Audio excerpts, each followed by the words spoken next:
సున్నా ఇచ్చారు. అయినా సిగ్గురాల. అయినా 2 సార్లు కర్రు కాల్చి వాతబెట్టినా ఇంకా జ్ఞానం రాల.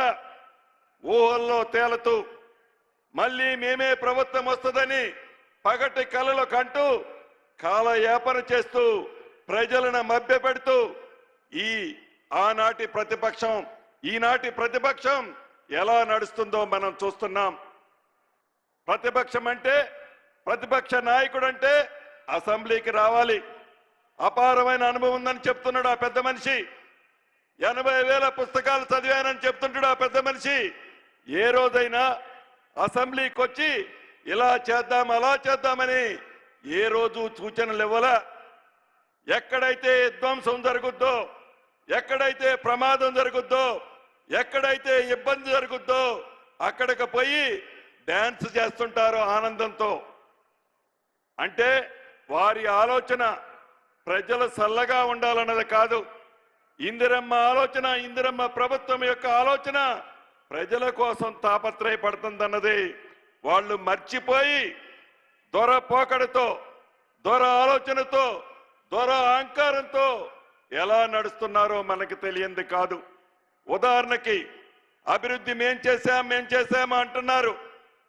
వరంగల్ ఎయిర్పోర్టు మీరు 10 సంవత్సరాలు పరిపాలించిన నాడు కనీసం జిఎంఆర్ ఎయిర్పోర్ట్ నుంచి క్లియరెన్స్ తీసుకురావాలని ఆలోచన గాని ఇంగిత జ్ఞానం గాని లేని మీరు మీ పరిపాలన ఇందిరమ్మ ప్రభుత్వం గురించి, గౌరవ ముఖ్యమంత్రి రేవంత్ రెడ్డి గారి గురించి, ఈ కేబినెట్ గురించి మాట్లాడే నైతిక హక్కు మీకు ఎక్కడుంది అని అడుగుతున్నాను. నిన్న అసెంబ్లీలో ఆనాడి నీటిపారుదల శాఖ మంత్రి హరీష్ రావు గారు అంటాడు, గోదావరి పరివాహక ప్రాంతంలో వేలాది ఎకరాలు రైతులు పంటలు ఎండిపోతున్నాయని అంటాడు. దానికి కారకులు ఎవరండి? దానికి కారకులు ఎవరు? కాళేశ్వరం కట్టి మా అద్భుతంగా అని కట్టామని చెప్పి 7 ఇంతలే కాదు కాళేశ్వరం 8వ ఇంతని చెప్పిన మీరు కట్టిన 2వ సంవత్సరమే కూలిపోతే దాని మీద సుమారు 1,10,000 కోట్లు మీరు ఖర్చు పెట్టామని చెప్పి బొక్కితే ఆ అప్పునంతా ఈనాడు సామాన్య ప్రజలు తెలంగాణ బిడ్డలు కడుతున్నారు. గోదావరి పరివాహక ప్రాంతాల్లో పంటలు ఎండిపోవడానికి కారకులు మీరు కాదా? కృష్ణా పరివాహక ప్రాంతంతో పంటలు ఎండిపోవడానికి, కృష్ణా పరివాహక ప్రాంతంలో తెలంగాణకు రావాల్సిన నీటిని కేంద్ర ప్రభుత్వంతో మీ స్వార్థం కోసం మీ కేసులు కేంద్ర ప్రభుత్వం ఎక్కడ బయట తెస్తుందోనని ఆనాడు ఆంధ్రప్రదేశ్ ఉన్న ప్రభుత్వంతో కుంభక్కై తెలంగాణకి రావాల్సిన కృష్ణా నీటిని ఆంధ్రాకి వదిలిపెట్టింది మీరు కాదా?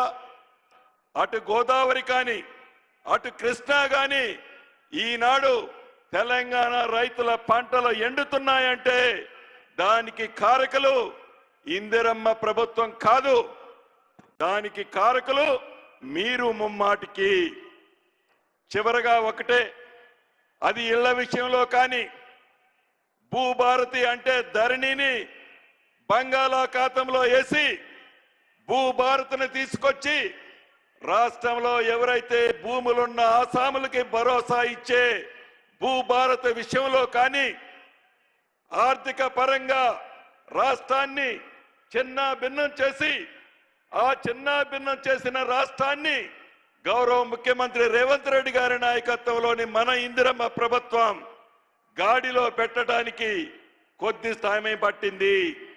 ఇచ్చిన ప్రతి మాటని ఒకరోజు వెనక ముందు కావచ్చు, 1 నెల లేట్ కావచ్చు, కానీ ఇచ్చిన ప్రతి మాటని మాట తప్పకుండా ఇందిరమ్మ ప్రభుత్వంలో గౌరవ ముఖ్యమంత్రి రేవంత్ రెడ్డి గారి నాయకత్వంలోని మన ప్రభుత్వం బరాబర్ చెప్పిన ప్రతి కార్యక్రమాన్ని పేదోడికి అందిస్తుందని కూడా మరొక్కసారి ఈ వేదిక ద్వారా మీకు తెలియజేస్తూ 15 నెలల క్రితం ఏ ప్రేమ అభిమానంతో ఇందిరమ్మ ప్రభుత్వాన్ని మీరు తీసుకొచ్చారో రాబోయే 4 సంవత్సరాల తర్వాత కూడా అదే ప్రేమ అభిమానంతో గౌరవ ముఖ్యమంత్రి రేవంత్ రెడ్డి గారి నాయకత్వంలోని మన ఇందిరమ్మ ప్రభుత్వం చేస్తది.